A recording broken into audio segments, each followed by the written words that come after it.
À Sarlat, Basile Fannier ne déroge pas à la règle. Bonjour, tu vas bien? Depuis plusieurs mois, le candidat de 33 ans mène sa campagne sur le terrain. On fait un petit tour comme tous les samedis. Oui. Déjà présent en 2020, le président des Républicains de Dordogne présente cette année une liste sans étiquette et qu'il compte emmener jusqu'au bout.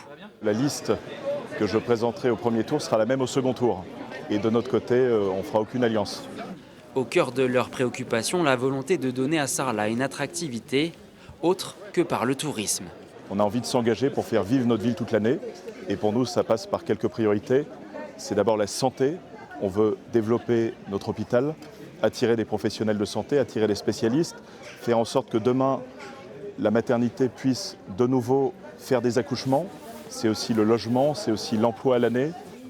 Logement, travail et santé, trois piliers autour desquels s'axent ces propositions.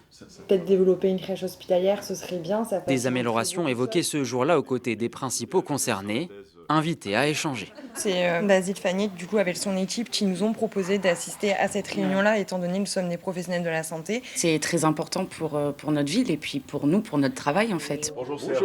Autre axe avancé, une fiscalité locale trop élevée, dont la périphérie rurale est la première à souffrir.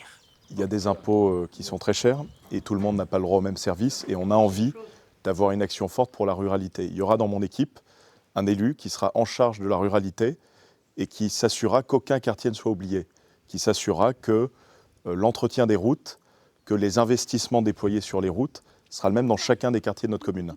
Une campagne aux airs de revanche pour celui qui avait échoué à près de 100 voix face au maire sortant Jean-Jacques de Peretti en 2020.